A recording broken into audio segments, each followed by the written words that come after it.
In session, Justice Whitehill presiding. Good morning, y'all. Welcome to the Texas 5th District Court of Appeals.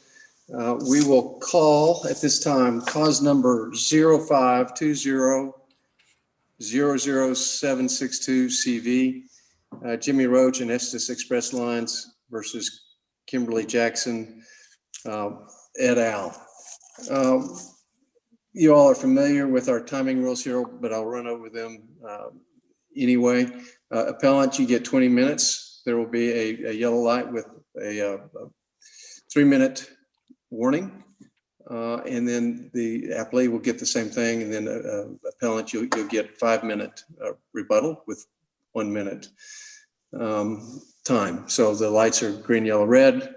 When you finish your time, please stop where you are. Feel free to, of course, to finish a sentence or a thought, or answer any questions that are engaged in conversation, and we'll give the justices an opportunity to follow up. But whatever, but at that point, please stop. With that, ordinarily we say things like make sure your phones are off and all that, but I don't think that's going to be an issue here. So, appellant, whenever you're ready, you'll see a clock somewhere in the middle of your screens, and through the magic of Zoom technology, that will start and be cycled through. So whenever you're ready. Good morning. May it please the court, Jessica Barger for appellants Estes and Mr. Roach. The trial court's orders denying the motions to transfer venue should be reversed, and these claims of the plaintiff and interveners should be sent to Tarrant County for the following 3 reasons. First, plaintiff and interveners failed to establish that there is a principal office in Dallas County, or that there are decision makers as defined under the venue statute that work in Dallas County.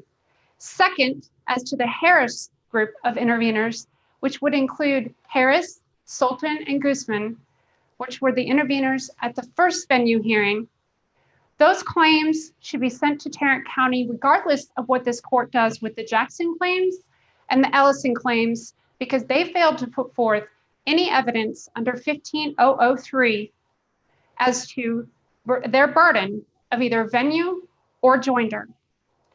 Third, as to the Ellison claims, Ellison is an intervener who intervened between the first venue hearing and the first venue order and the second hearing. Their argument is that the Ellison argument, who is not here arguing today, is saying that this court cannot consider any motions to transfer venue after the first ruling on motion to transfer venue under Rule 87. However, the Trotter opinion out of the Tyler Court of Appeals has addressed this very issue and has concluded that under 15003, when you have multiple plaintiffs, each plaintiff has to independently establish venue. And to do so, they either have to, and if they don't establish venue, then the case should get transferred to the defendant's choice. And so under the Trotter opinion, they considered a third motion to transfer venue. So we contend that this court can consider all of the venue hearings and all of the venue motions. And if it doesn't, then it would just revert to whether there's a principal place. If this court does consider both, then it's not just principal place, but the second venue allegation that Ellison raised was whether substantial events or omissions give rise to his claim occurred in Dallas County. He didn't put forth any evidence of that, so that wouldn't be a reason either. And let me also direct the court to the fact that almost all of the plaintiff and interveners themselves, except one, are residents of Tarrant County as well. So that brings me to the first point, principal office. Let's discuss the principal office and the decision makers. There's 3 elements, and this court has held in Ford Johnson that there's 2 requirements that must be satisfied: decision makers for the company and substantially equal responsibility for authority. In what is a decision maker under the statute? we look at multiple different authorities, and we also look at different authorities regarding whether a decision maker can bind a corporation. Here, we do have some managers in the Dallas County office. We've got R.J. Collins. He's the regional VP, but he, as Sanderson, the only deposition in this case has been taken over and over and over again, said that him, Collins, the district operations manager, the district sales manager, and the regional HR manager, they all can only direct and they can only work at the direction of the corporate office. And every single one of the questions, they kept saying, can he direct? Even Collins, who is the vice president of the region, can he, and record at 211 in the clerk's record basically says at the direction of the corporate office, oftentimes, but at the direction given the corporate office. We all have guidelines that we must follow from corporate office. The corporate office is in Richmond, Virginia. Therefore, there is no principal office that has been established via this record. And that would be true if you look at the one case that I think this court can guide or be guided by is a case that was decided in the prior venue statute. But let's recall, they're saying that we shouldn't look at the prior venue statute from prior to 1995. But prior to 1995, the statute was much more liberal. And then in 1995, not just the definition of principal office, but the definition of events rising out of a county. It used to be anything that might be connected. And then it added substantial. And what does substantial mean?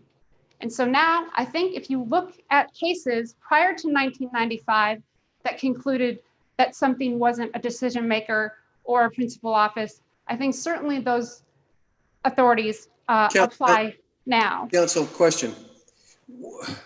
So I'm looking at Ford Motor versus Johnson, and what does relatively common low-level management decisions mean, and how do we know it means that?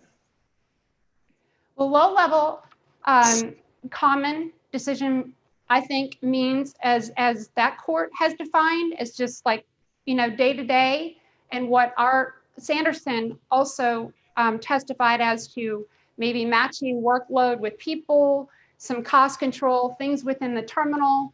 And I think the MAPCO decision out of the MAPCO, which was approved by the Texas Supreme Court after the, in the Ford Motor Company versus Miles case, 967 Southwest 3rd 377. In the MAPCO case there, the Amarillo court was very, very specific, even though CIG had invested $31 million into the facility and had 14 supervisors in the county, in Moore County. They held that that wasn't enough. Impressive job descriptions is not enough, and none of these facts amounted to evidence that any supervisor or other employee had the broad discretionary power. In fact, and Ms. Barker, in that case, can I ask you, did the court conclude that there was a different place in different county in Texas that was the home of their principal office, or did they hold that there was no principal office for that company in Texas? In the Moore case, they found that there was a different, they transferred to a different county. It wasn't proper in Moore County, but I believe in the, it transferred to, but it did not specifically hold that there was no, but there are cases, Your Honor, that brings me to the fact that there are cases in which has been held that there might not be a principal office. And that would be the Ramirez case versus Collier out of Houston, 123 Southwest 3rd. And then also the Siemens case versus Bartek, which is 2006 Westlaw 116219 out of Austin. We're not saying that we can't be sued. And I think that's one of the arguments that they're making in their Appellee brief. In their Appellee brief, they're saying, look, they can't be sued anywhere in Texas. We're not saying we can't be sued in Texas. In fact, there is a very proper venue where our driver is a resident. And all of the plaintiffs and interveners except one are from Tarrant County.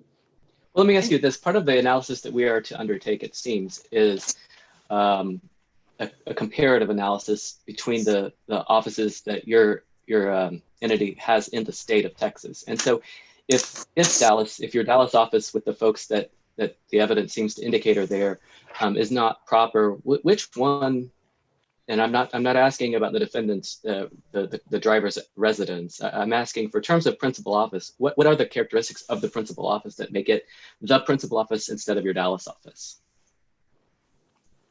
You mean Your Honor, if, whether that you can have more than one principal office, are you asking, or the I'm saying the or A? Yeah, I'm saying that if Dallas isn't the place where your principal office is, what county houses your principal office, and what are the characteristics of that office comparatively to this one that make that office the principal office?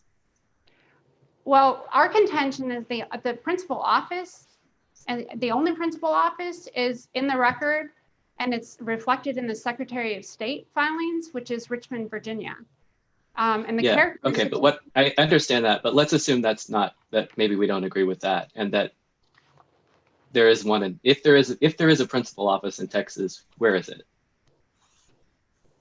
Our contention throughout this entire case is there is no principal office in Texas. All we have, Your Honor, is 16 different terminals, and that brings me to all those 16 different terminals. If you make that analogy to like Amazon or UPS or FedEx that has multiple different warehouses, and they can't just form shop and pick just a terminal that might have some managers that make some, not daily fares or decision-making decisions, but make decisions that can't even bind the corporation as required under MAPCO and several other of the cases. And so well, that brings us back to then maybe what Justice Whitehill was asking. And so is there maybe an extent to which you need to amplify the answer to his question then? About what is not low level, what is not relatively common management?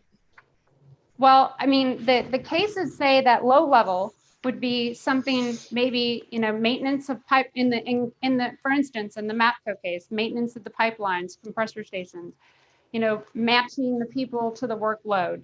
Even in that case, in the MAPCO case, there was 14 supervisors, and they said those individuals still couldn't bind the corporation. And they, in that case specifically, said the employee of a corporation becomes an agent or representative for purposes of venue only if he is authorized to bring about a business relationship between the corporation and a third party. So I think if you have decision makers or people that can bind the corporation, which we don't have here, or people that don't have to work through the guidelines, or they consistently have to have conversations and make sure that they are getting the approval and everything is coming from a corporate office. I mean, that is true. You would have low-level management, and I think low-level management is that. You're managing things in your terminal, and you're managing costs, invoices, making sure that the drivers are, going on their routes. But once you get beyond, those kind of decisions as a regional manager, or even in the district sales manager, which there are several different district sales manager in the different districts, I think then you get into, whether you can bind the corporation. And I think let me ask two questions that are basically the same question. Two sides of the same question. What is the highest level management decision made in the Dallas office? And two, is that decision any more significant than essentially directing traffic, assigning drivers and workloads? The highest level is R.J. Cohen's, and he's the regional. Not the person, not the person. The regional. The function is regional vice president. The question is the decision. What is the most significant management decision made in the Dallas office, and does that exceed essentially directing traffic? He directs what he does, And what they do in the Dallas office is he directs operation managers and he works with cost control and efficiencies within the operation. So, I mean, Let's set aside cost control under the assumption that that's conclusory. It really doesn't tell us what they do. I want to focus on so they direct other managers, but it seems to me that the record is it's all traffic related. How are we going to allocate trucks? That is correct. I mean, the deposition, the only evidence here that was taken, and there is no affidavits in the record. I mean, other than the affidavits that we put forth in our motion that essentially discussed that everything high level and anything that binds the corporation comes out of Richmond, Virginia. All of the Larry Sanderson, who was the representative that testified on behalf of Estes, specifically talked about what activities. And I mean, the only thing that came up and the thing that he matches workload with the people, and he has guidelines, he directs traffic, and he coordinates. Is there any activities. evidence of a more significant management decision coming out of Dallas than that? There's not. This is the entire deposition that was put forth. And the only other thing is staffing. How many people work on a given day in the business that we have for a given day in a dock operation?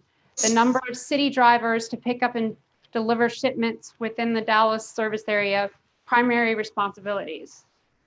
Those are like everything that is going on in Dallas in that terminal. So we're talking about anything that could go on in the other 15 terminals. And so right here, we haven't even reached the level of what a decision maker would be, or how these people could bind the corporation under that. And so we believe that they have not put forth the evidence of principal office. And as to the Harris interveners themselves, I'd like to talk briefly about that quickly, because those the Harris interveners didn't put forth any evidence. They came to the venue hearing. They claim now that the hearing wasn't timely, but they didn't object to the hearing, and the hearing was timely. In fact, we filed our motions for hearing and gave 55 notice. The Harris interveners showed up. They didn't object to the hearing, and they didn't bring forth any evidence of either their intervention or the venue. And now they want to argue that we waived our right to object to their intervention. Well, we did not waive. First of all, it's their burden under 15003. If this court doesn't reach venue as to them, to put on evidence of the joinder elements, which they didn't do either. And so, and we can't waive an argument in which we don't have the burden, and the court has to establish or breach the issue of venue before it reaches joinder. And in that situation, the Harris interveners, the Harris 3 interveners, Harris, Sultan, and Guzman could be sent to Tarrant County regardless of what this court decides to do as to Jackson and Ellison. And Ellison does make a different allegation. And even under that allegation, if you look at whether the substantial events and omissions arise, let's consider that the court is going to consider the entire record all the way from the June hearing to the August hearing. Substantial means just that. What is substantial? And I think substantial has been defined in multiple authorities since the statute. And the fact that he was, they argue that, his home terminal was in Tarrant County or in Dallas County. That's irrelevant under, not only several cases, but under this court's case, Velasco versus Tex Kentworth, which discussed the venue changes and said it limits the number of counties where venue can be maintained to those which a substantial connection.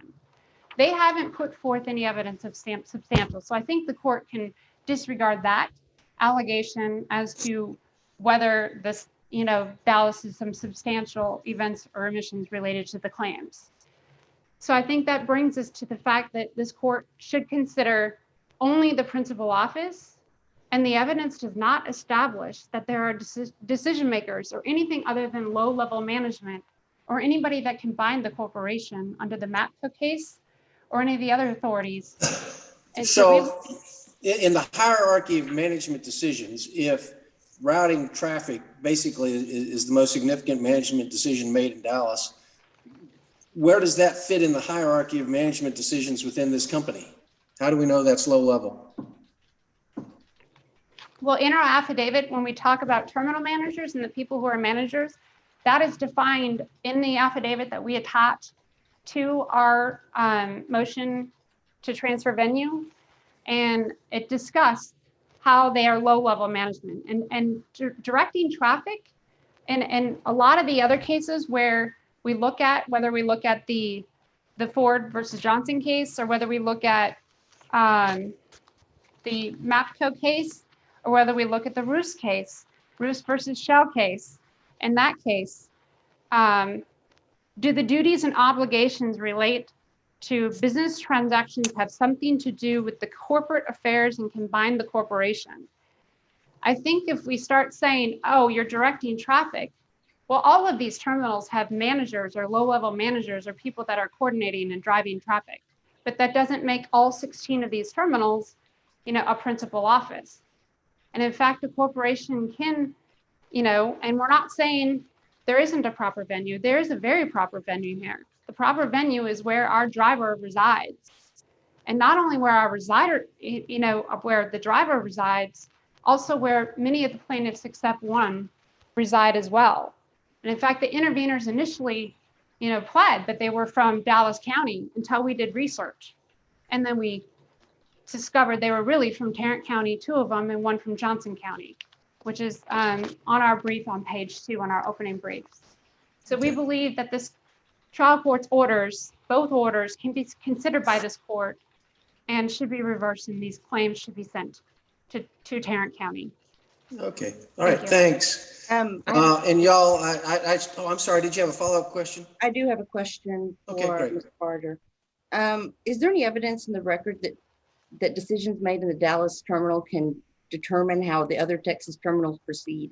Can the managers in Dallas basically tell any of the other terminals how they're going to conduct business or what's going to happen there?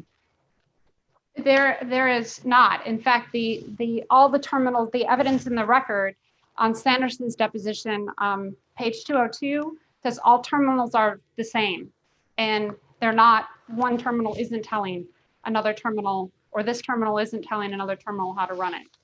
We do know that not all the terminals are the same because there are 3 managers in the Dallas terminal, correct? Yes, they have the 3, the sales manager and the HR manager, and they have the district operations manager in Dallas. Is there anyone at any of the other Texas terminals that receive instruction from any of the managers or that report to any of those managers in Dallas? The record does not reflect that. No, there is one individual that did come up in the Mike Estes in the San Antonio, and he is a manager in operations or safety, but there is no evidence in the record that he reports to or takes direction from the other individuals, at least in the deposition that was taken in this case. Thank you. Justice Carlisle, any questions? All right. I apologize. I failed to say at the beginning, in Ms. Barger, you probably did it, I don't remember. But everybody needs to say their name and who they're here on behalf of because this is audio recording, and the audio recording will remain up. Also, appellees, you get 20 minutes. How you choose to divide the time up between you is up to you all. We won't monitor that. That's your job. So whoever's going first, feel free to jump out there. May it please the court. My name is Rosalind Tippett, and I'm here representing the appellee Kimberly Jackson individually and on behalf of the estate of Erica Womack. In this case, Ms. Jackson met her burden to provide prima facie proof that Estes maintains a principal office in Texas in Dallas County. focusing on that prima facie proof, that really brings us to the standard of review for this court.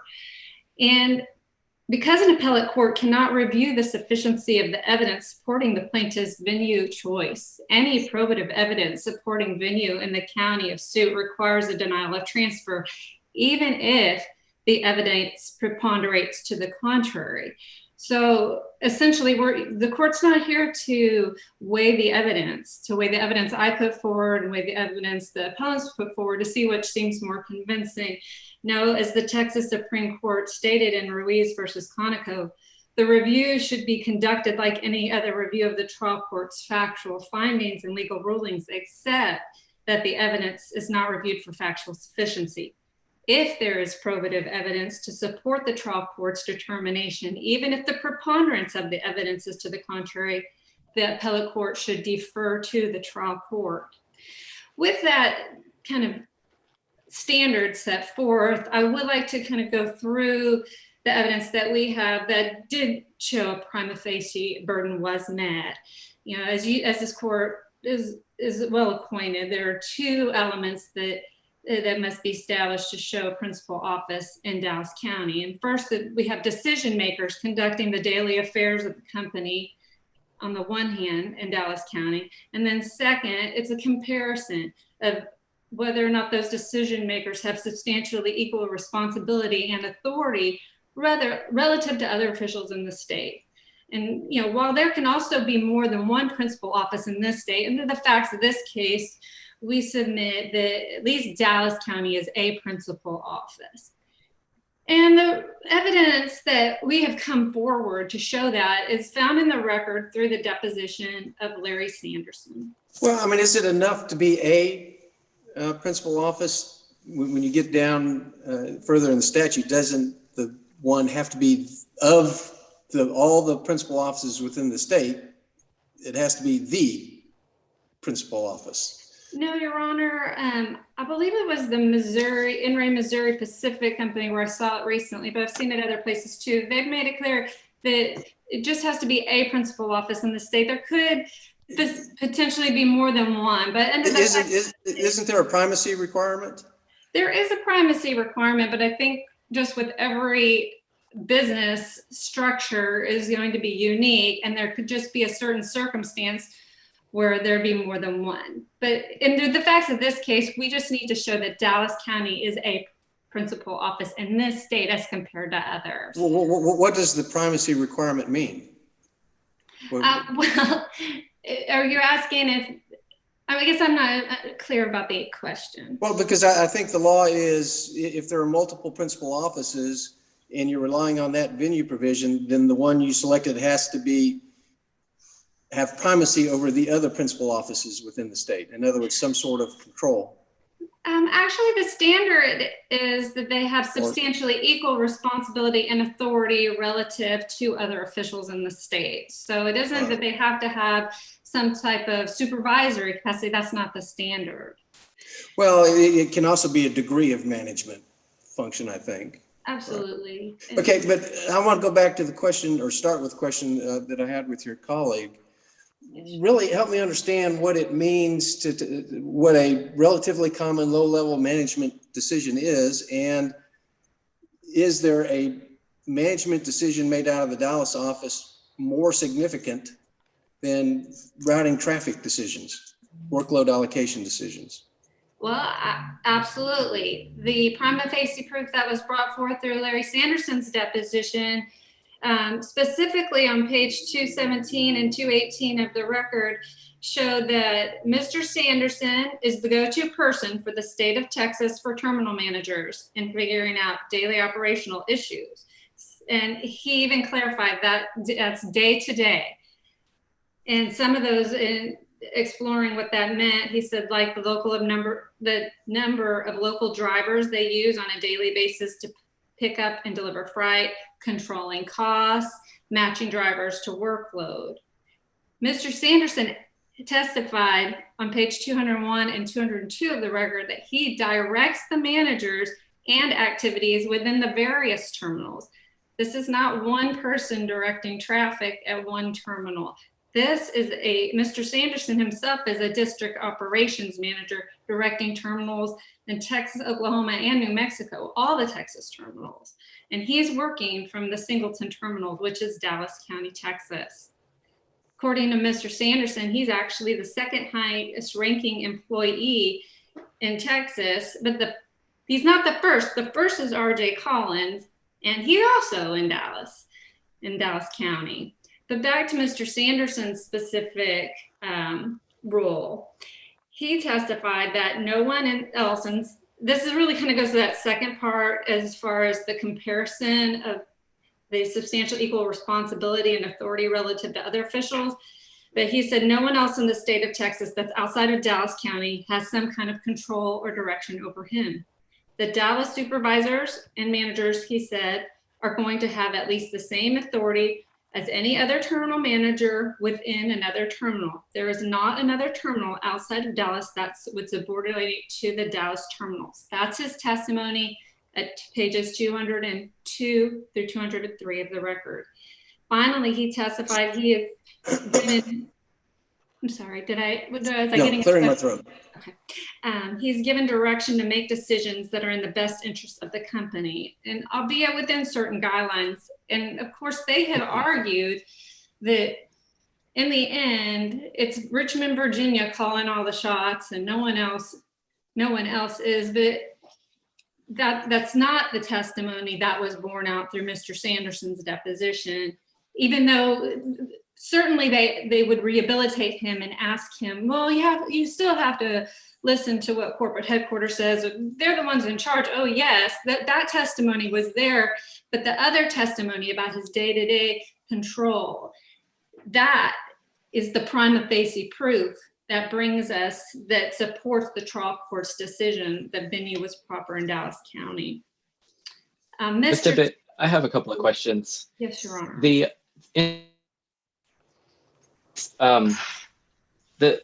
company Estes, it's called a trucking company, and it seems that the record supports at least an inference or maybe a conclusion that that's the business,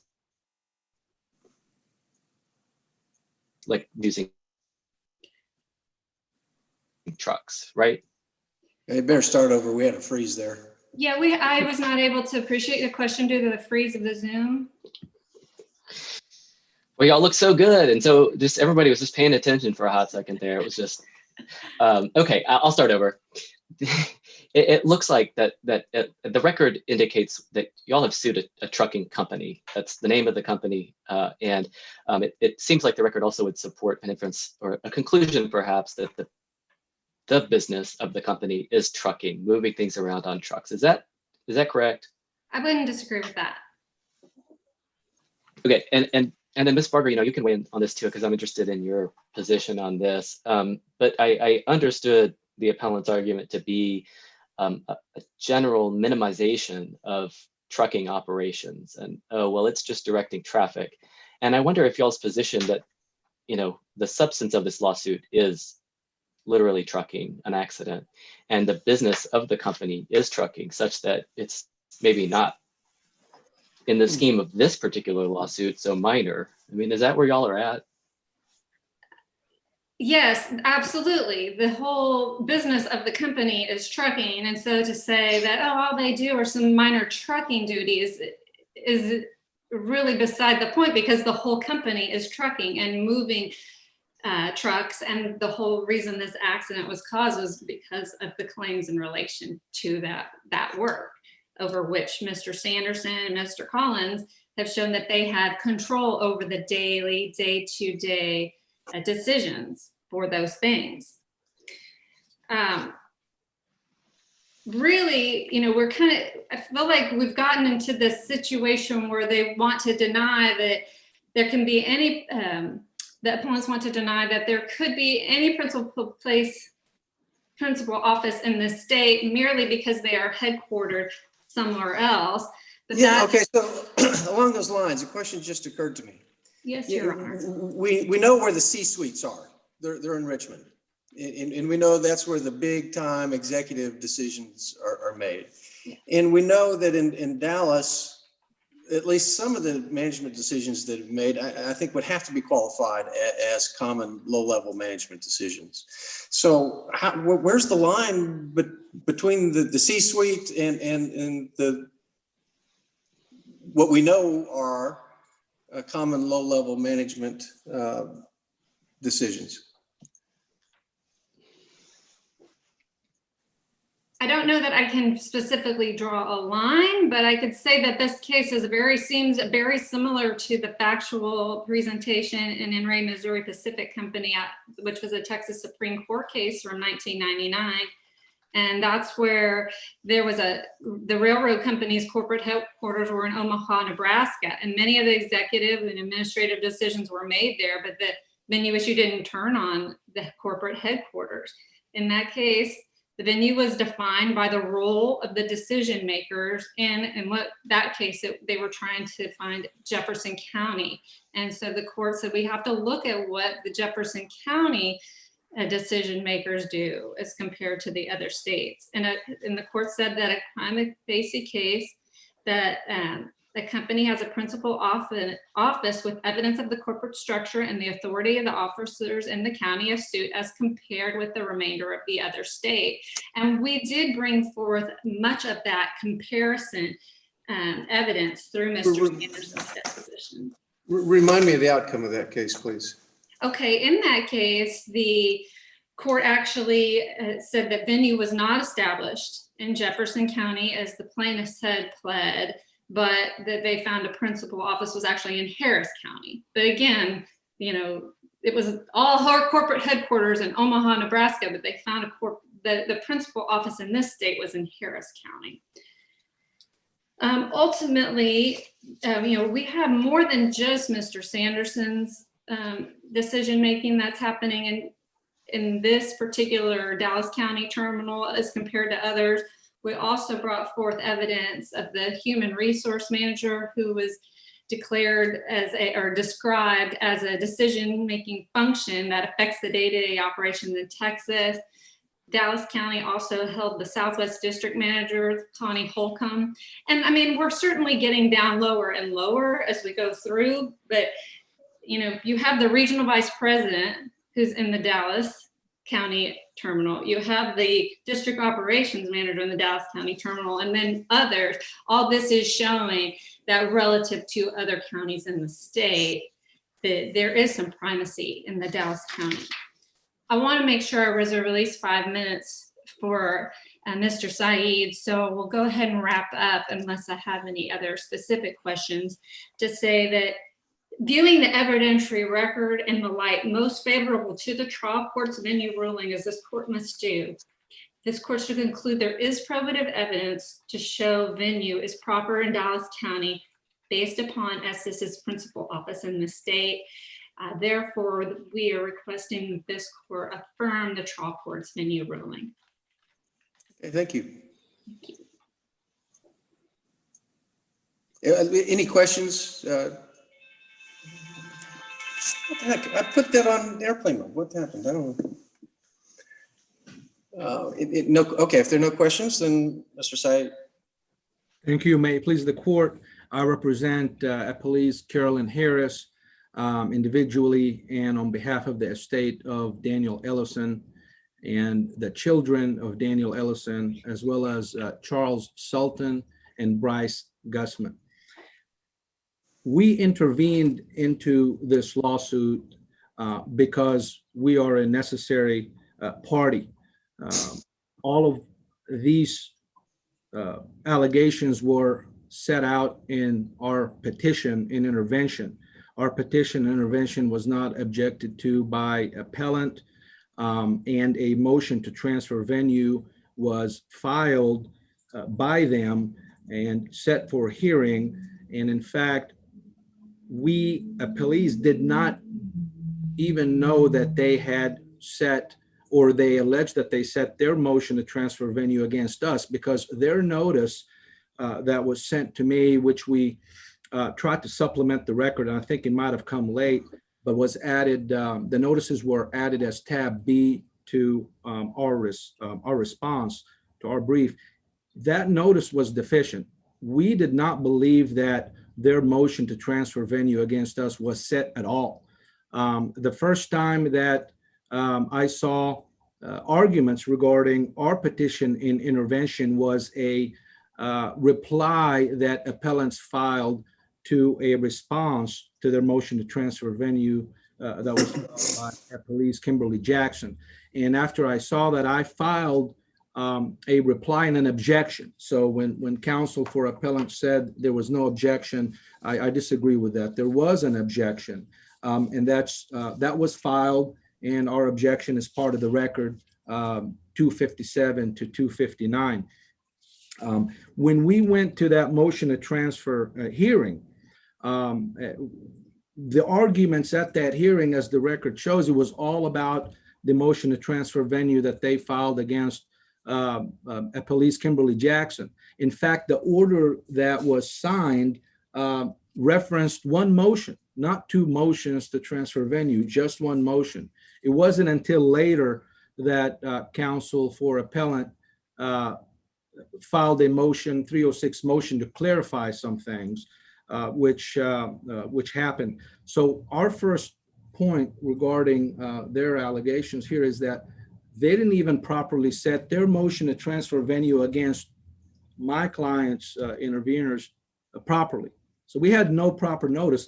The whole time I'm thinking the motion to transfer venue against Appellee Kimberly Jackson is the one that's up. That's going to be heard. And if that doesn't go in the way of the plaintiff, the appellee, then of course my intervention is moot, and the whole case is going to be transferred to Tarrant County. Of course, that didn't. Okay, Mr. Said, we're kind of at like 3 minutes. So can I just get to beyond the of your argument, which I Yes. Well said. What about your Rule 87 argument, number one, and then anything else beyond that? Yes. Well, we do believe that because that motion to transfer venue was denied, the only motion we believe was set for hearing properly was denied, that there's no need to now go and start looking at other motions, especially when you have interveners like my clients that are essential to this lawsuit if it continues in Dallas. We're talking about a mother of Daniel Ellison, and she's here on behalf of the kids. And then you have the father who's represented by another attorney. How do we do that economically? How do we send one family and say, go try your case in Tarrant County, and then we keep another part of the family and say, well, you get to try your case in Dallas County? That just can't be happening. I'm not as smart as everybody that's here, and I'm not going to act like I am, but to me, I'm looking at it, that just economically, that just doesn't work. They're a necessary party. Mr. Said, what about the appellant? Sorry. Go ahead. No, go ahead. Mr. Said, do you have any cases that support that position, that argument that because the Harris interveners and Gary Ellison are making the same claims arising from Daniel Ellison's death, that they should be tried together? Do you have any case like that? The only case that I can point you to, Your Honor, is the Bristol Myers Corp versus Abel, which I cited in my brief, only because it lists out the procedure that will there be unfair prejudice to appellant? I don't think so. Is there an essential need? I believe so, because they are all one family. Will there be convenience to the parties? Yes, absolutely, because we don't want the family to testify in Tarrant County and then also testify in Dallas County. Would it matter that they have different claims under that scenario? Because the Ellison's claim is for survival and wrongful death, and y'all's is just loss of consortium, grief, mental anguish, that. We also have, yes, Your Honor, we actually have the survivalship claim. We also have wrongful death because the mother and the children. So I represent the father of Daniel Ellison, and there is another attorney that, I represent the mother of Daniel Ellison, and there's an attorney that represents the father. So we're talking about mother and father represented by different attorneys, and that's what counsel for appellants talking about. Send my case to Tarrant County. Well, how do you do that? Mother's trying a case in Tarrant County for the death of her son, and then the father's trying the case in Dallas County for the death of his son. Well, I think too that I understood the argument in part to be that y'all didn't properly put that before the trial court in terms of you had to raise the joinder stuff in the alternative if you didn't get there on venue. What's your response to the procedural argument there that you didn't put it before the court? Your Honor, my response to that is our petition and intervention was clear and listed all those things out. There was no objection to the petition and intervention by appellant. There was nothing shifting that burden back to us for us to go above and beyond what we alleged in our petition, which is indisputable. They're our family. It's all there. That's our position on that. Is it never shifted the burden. They never objected to our petition intervention.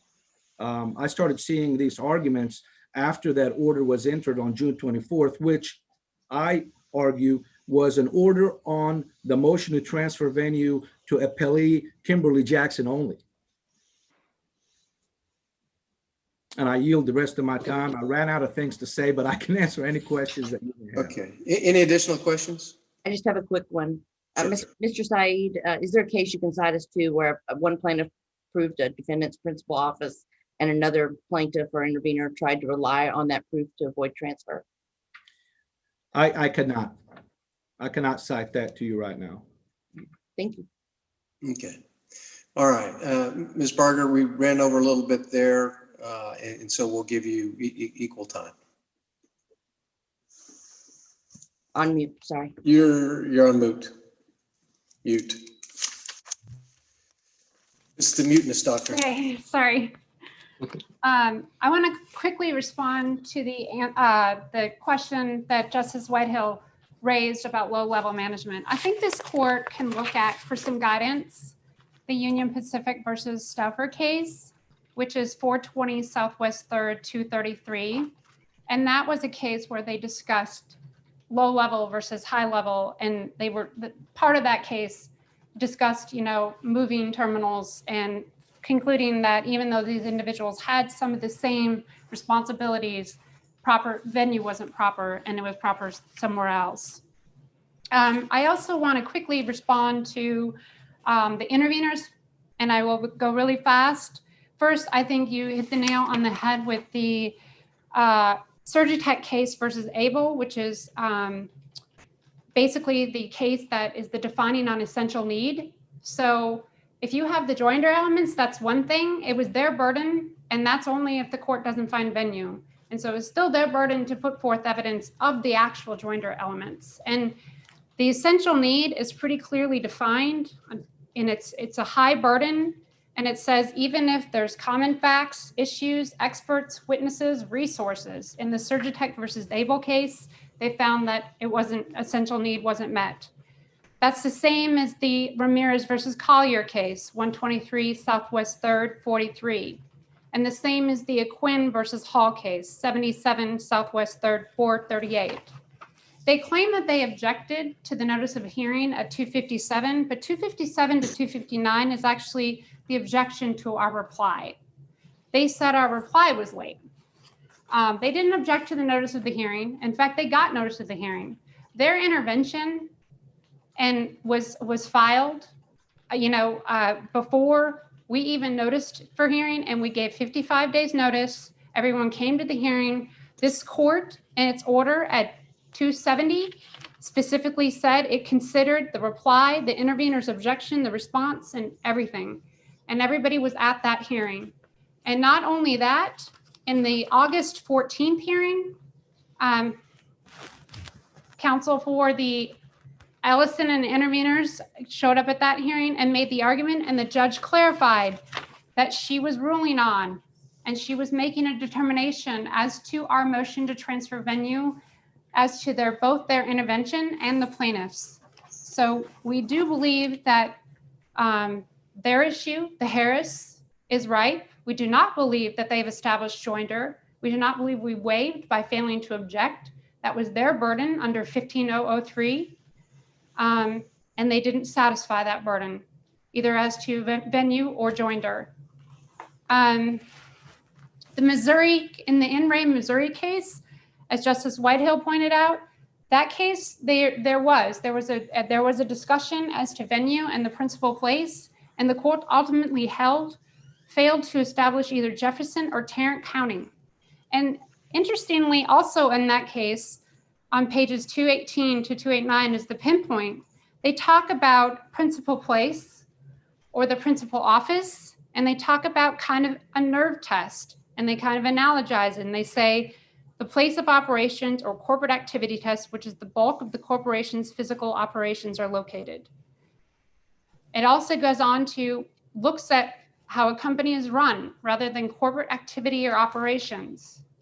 It defines principal office, and it should not, I mean, it can, but it's very, very, very narrowly defined as to whether you're going to have more than one principal office.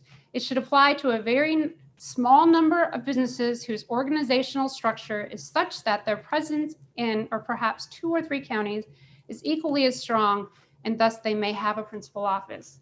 Here, the record does not reflect a prima facie case of whether there was a principal office or whether these individuals were decision makers has not been met. And we do believe for that reason alone, all of the claims, plaintiff and interveners, should be moved to Tarrant County, which is a proper venue here, not just because of our driver, but also because the plaintiffs and the interveners, but for one, all reside there as well.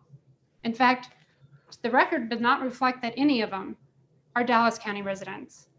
And we've,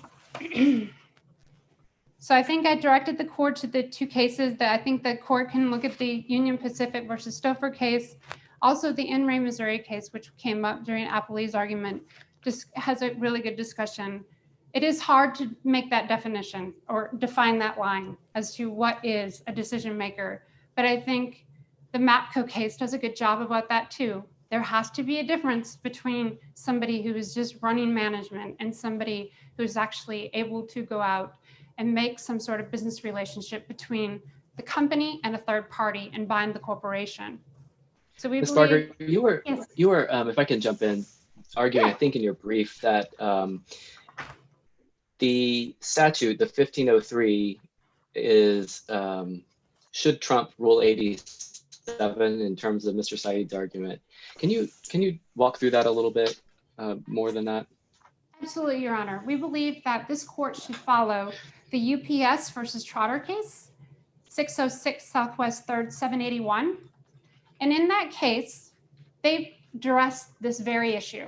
They addressed the issue as to whether Rule 87 conflicts with 15003. And, you know, this CPRC, or that section itself, has a section 15066, which says if there is a conflict with the civil procedure rules, the statute should apply. So if the statute applies, each plaintiff or intervener in this case must independently evaluate or approve venue. So in the Tyler Court of Appeals, in that case, there was a denied motion to transfer venue as to the original. Then there was a second filed motion to transfer venue as to interveners. And then that was denied. And then Trotter, who's the subject of this opinion, intervened, kind of like what happened here with Ellison, intervened between the first and the second, except there was 2 before that, filed their third motion to transfer venue as to Trotter. The trial court denied that third motion to transfer venue, and the Tyler Court of Appeals addressed this issue and said, we can